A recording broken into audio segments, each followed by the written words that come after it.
अस्सलाम वालेकुम बिस्मिल्लाहिर्रहमानिर्रहीम। वेलकम टू माय चैनल पर होल एंड टुगेदर। उम्मीद है कि आप तमाम लोग खैरियत से होंगे।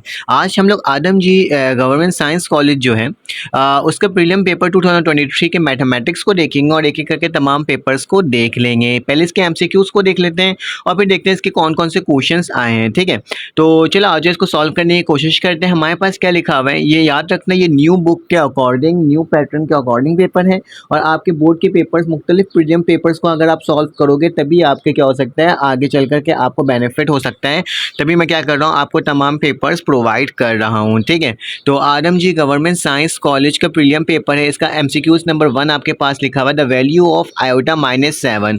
आयोटा -7 लिखा हुआ है, इसको जस्ट आपने क्या करना होगा, सॉल्व करना होगा। ठीक है, कैसे सॉल्व कर सकते हो, आयोटा लिखा हुआ है, उसके ऊपर क्या लिखा है, -7 लिखा हुआ है। ठीक है, तो इसको इक्वल टू क्या कर सकते हो, 1 आयोटा 7 कर सकते हो। ठीक है, जब इसको तुम लोग ब्रेक करोगे तो किस में करोगे, अगर तुम 4 में कर लो और इस क्यूब में कर लो तो मेरे पास इसकी वैल्यू क्या आएगी, 1/-आयोटा। ठीक है, क्या आएगी, 1/-आयोटा इसकी वैल्यू आएगी। ठीक है, फिर क्या करना होगा, इसको मल्टीप्लाई और डिवाइड मतलब रैशनलाइजेशन करना होगा आयोटा से, क्योंकि ये माइनस से तो यहाँ पर क्या हो जाएगा, प्लस हो जाएगा। ठीक है, और फिर क्या हो जाएगा, आयोटा को आयोटा से 1 को आयोटा से मल्टीप्लाई करोगे तो आयोटा आएगा और नीचे वाली टर्म जब मल्टीप्लाई होगी आयोटा आयोटा आयोटा स्क्वायर हो जाएगा। लेकिन माइनस का निशान यहाँ पे ऑलरेडी गिवन है, तो क्या माइनस आयोटा स्क्वायर किसके बराबर होता है, -1 के, तो ये माइनस माइनस प्लस हो जाएगा, नीचे 1 आ जाएगा, ऊपर आयोटा आ जाएगा। तो आंसर क्या होगा, मेरे पास सिर्फ और सिर्फ आयोटा होगा। ठीक है, तो मैं इसको लिख देता हूँ आपके सामने कि मेरे पास क्या हो रहा है, इसका आंसर आयोटा हो रहा है। ठीक है, ये आपने सॉल्व किया होगा तो आपको पता भी होगा। उसके बाद लिखा हुआ है 1 + आयोटा और 1 - आयोटा की पावर 12 है, क्योंकि इवन पावर है। जब भी हमारे पास इवन पावर होता है तो हमारे पास आंसर क्या आता है, पॉजिटिव ही आता है। ठीक है, 1 आएगा। ठीक है, इसको सिंपली सॉल्व करना होगा कॉम्प्लेक्स नंबर का जो हमारे पास मेथड होता है उसकी मदद से। ठीक है, रैशनलाइजेशन भी कर सकते हो, तमाम चीज़ें कर सकते हो। 1 + आयोटा और 1 - आयोटा है ना, तो इसको रैशनलाइजेशन कर सकते हो। नीचे वाली टर्म जो है उसको प्लस मतलब 1 + आयोटा मल्टीप्लाई और डिवाइड करो, फिर ऊपर वाली टर्म को ऊपर से मल्टीप्लाई, नीचे वाली टर्म को नीचे से मल्टीप्लाई, फिर देखना तुम्हारे पास आंसर क्या बनकर आएगा, तुम्हारे पास आयोटा बनकर के आएगा। जब हमारे पास आयोटा बनकर के आएगा तो आयोटा की पावर 12 किसके बराबर होती है, +1 के बराबर होती है। ठीक है, उसके बाद लिखा हुआ है the number of non zero row in एल्कोन form of reduce is call of matrix is called. हमारे पास ये क्या होगा, रैंक ऑफ द मैट्रिक्स होगा। ठीक है, नॉन जीरो रॉ क्या होता है, rank of matrix.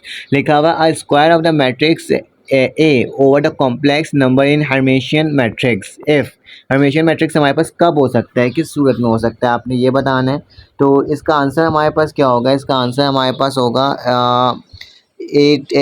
A transpose equal to 1 equal to A. ठीक है, इसके बराबर होगा। ठीक है, इसको एक बार देख लेना। ठीक है, ये 4 को ना बुक के अंदर एमसीक्यूज मौजूद होगा, आई थिंक सो यही होगा या फिर ये होगा। ठीक है, इसको चेकआउट कर लेना और फिर कमेंट करके मुझे बताना है इसमें से कौन सा आंसर सही है। ठीक है, लिखा मैं if A vector and B vector are parallel then A dot B किसके बराबर होता है, हमारे पास ए बी के। ठीक है, तो ये ऑप्शन ये हो जाएगा, the sequence is a function was domain is a set of natural number. अगर नेचुरल नंबर होगा तब होगा, ये नेचर नंबर नहीं होगा, नेचुरल नंबर होगा।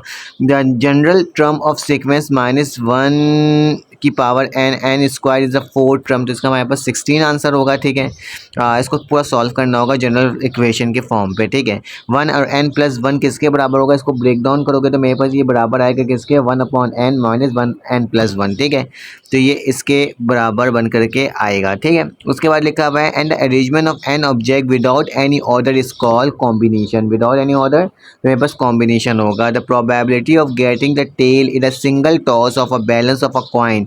Balance of a coin single toss से क्या प्रोबेबिलिटी होगा, हमारे पास जाहिर सी बात है 1/2 होगा। इसके अलावा क्या होगा, in expression a + 1/2 the number of middle term इसके नंबर्स कितने होंगे, मेरे पास जाहिर सी बात है 2 होंगे। ठीक है, ठीक है, the function of f x is equal to f x बराबर है एक्स मॉड -x स्क्वायर। तो इसका हमारे पास क्या होगा, फंक्शन क्या बनकर आएगा, आपने ये बनाया, ऑड होगा, लीनियर होगा, इवन होगा या नाइदर होगा, तो हमारे पास इवन ही नंबर बनकर आएगा हमेशा। ठीक है, उसके बाद क्या लिखा है, graph of y x and y का बन रहा है तो ये वाई एक्सिस पर ही बनेगा। ठीक है, तो ये मेरे पास वाई एक्सिस आ जाएगा। In case of an constant the feasible region in a straight line is equal to. ठीक है, फिजिबल रीजन हमेशा किस में आता है, इक्वल होता है स्ट्रेट लाइन के जब भी होगा। ठीक है, तो देखा है a group of angle are allied angle of basic angle theta if the sum difference of 2 angles give the, ये आपने बताना है इसका आंसर क्या होगा। ठीक है, ये भी आपकी बुक में मिल जाएगा इसका MCQs, ठीक है। लिखा है in any triangle ABC cos alpha upon 2, cos alpha लिखा हुआ है तो अल्फ़ा वाला मतलब A वाला फार्मूला होगा, S माइनस A और नीचे क्या होगा BC होगा, ठीक है, फार्मूला है, ठीक है, ये आपने बताना है। उसके बाद हमारे पास नेक्स्ट MCQ से लिखा हुआ है सेक साइन इनवर्स -1/2। तो इसको जब तुम लोग सॉल्व करोगे कैलकुलेटर की मदद से भी कर सकते हो, तो इसका जो हमारे पास आंसर है वो बन करके आएगा आपके पास 2√3, ठीक है, 2√3 आएगा, ठीक है। लिखा हुआ है tan 2x - 1 the solution of internal. जब इसको पूरा सॉल्व करोगे, इसको 2 को इधर लेके जाओगे, फिर tan को इधर लेके जाओगे, फिर -1/tan इनवर्स -1/2 लिखोगे तो इसकी वैल्यू क्या आएगी -8 पाई अपॉन 8, ठीक है, माइनस पाई अपॉन 8, ठीक है। The solution of the space of the linear inequalities 2x + 3y is less than equal to 6 the include. तो इसमें क्या होगा, solution space of linear inequality होगा, तो लिखा हुआ है all point above the line, all point below the line, all point on above the line या all point on the below the line. ये ऑप्शन नंबर डी हमारे पास correct होगा। अब इसके कुछ क्वेश्चंस देख लेते हैं, शॉर्ट लॉन्ग क्वेश्चंस जो हमारे पास होते हैं, तो वही आपके पास चैप्टर नंबर 1 के 1.3 से आया हुआ है सवाल। हर्मिशियन मैट्रिक्स चैप्टर नंबर 2 से आया हुआ है। याद रखें मैंने अपने गैस पेपर में बताया है आपको रैंक, हर्मिशियन और आपने किसको पढ़ना है, आपने पीरियड को पढ़ना है, ठीक है, 4 इसके लिए। विदाउट एक्सपेंडिंग वाला सवाल वही चैप्टर नंबर 2 से आया हुआ है, ठीक है। आपने calculate the projection of along A and B, बहुत आसान सवाल है ये, चैप्टर नंबर 3 से है, ठीक है। HP बराबर है, ये भी आपके मॉडल पेपर में मौजूद है, ठीक है, चैप्टर नंबर 4 से ये। ये चैप्टर नंबर हमारे पास किससे है, चैप्टर नंबर 5 से आया है, फाइंड द 5.3 से, ठीक है। चैप्टर नंबर 6 से अ बॉक्स कंटेन रेड बॉल, इसकी तैयारी कर लेना, ये मोस्ट इंपॉर्टेंट है, ठीक है। Prove the statement of the mathematical induction chapter number 7, ठीक है। If 2 number of the square and the second number is solve the graphically, ठीक है। ये हमारे पास चैप्टर नंबर 8 का आखिरी के सवालात में से है, ठीक है, जिसमें आपने पूरा निकालना होता है, वैल्यू निकालनी होती है, ठीक है, वो वाला ग्राफ प्लॉट करना है। सॉल्व द लीनियर प्रोग्रामिंग, ये आपका चैप्टर नंबर 9, मैंने बहुत अच्छे से पढ़ाई। तमाम क्वेश्चंस ना मेरे चैनल के अंदर अपलोड है, आप जाके उसको भी चेकआउट कर सकते हो, तो इसकी प्रैक्टिस कर देना। चैप्टर नंबर 10, ठीक है, इससे आया हुआ है, ठीक है। चैप्टर नंबर हमारे पास 11 के आखिरी सवालात में से आए हुए हैं, ठीक है। ये the period of the function, ये तो बहुत आसान है, पीरियड ऑफ द फंक्शन आपने मालूम करना है, ठीक है। शो इसको भी एक दूसरे के इक्वल लेकर आना है, तो ये भी हमारे पास चैप्टर नंबर 12 के अंदर है, 12.4 के अंदर ये सवाल है, ठीक है। सेक्शन सी देख लेते हैं। सेक्शन सी के अंदर हमारे पास Gauss Jordan method chapter number 2, 2.6 find the volume of tetrahedron, ये chapter number 3। To even A and B such as, ये मैंने पूरा सॉल्व करवाया इसको, बहुत आसान सवाल है, बहुत सिंपल सा सवाल है, चैप्टर नंबर 6 के अंदर है। चैप्टर नंबर 7 का आखिरी सवाल है, चैप्टर नंबर 7.1 का है ये सवाल, ठीक है। 7.1 के, ये 7.3 में से किसी एक का है, ठीक है। आखिरी के सवाल आते हैं 7, 8, 9, 10, ठीक है, इसको देख लेना। Find the inverse of the determinant, ये तो बहुत आसान है, इन्वर्स निकालना है, ठीक है।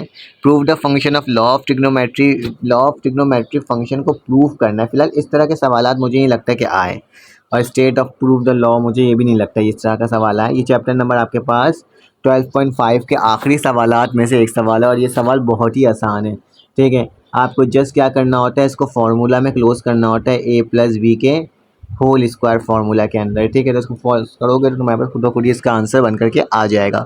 तो मैंने आपको पूरा पेपर बता दिया, ठीक है, इस तरह से ये आदम जी का पेपर आया हुआ था। अगर आपको ये वीडियो अच्छी लगी हो और बाकी पेपर्स भी आपको चाहिए हो तो आप मुझे कमेंट करके ज़रूर बताइएगा। चैनल को सब्सक्राइब कर लीजिएगा, बेल के आइकन क्लिक कर लीजिएगा, ताकि आपको तमाम इन्फॉर्मेशन वक्त पर और फ़ौरन से मिल सके। अपना ख्याल रखना, अपने इर्द गिर्द का ख्याल रखना, दुआओं में याद रखना। फिर आपसे मुलाकात होगी एक न्यू वीडियो में। आप इसको अगर स्क्रीनशॉट लेना चाहते हो तो स्क्रीनशॉट भी ले सकते हो, ठीक है। अगर आपको लेना है तो ठीक है, इस तरीके से, ठीक है। और फिर आपसे मुलाकात होगी एक न्यू वीडियो में। अपना ख्याल रखना, अपने इर्द गिर्द का ख्याल रखना, दुआओं में याद रखना। अल्लाह हाफ़िज़।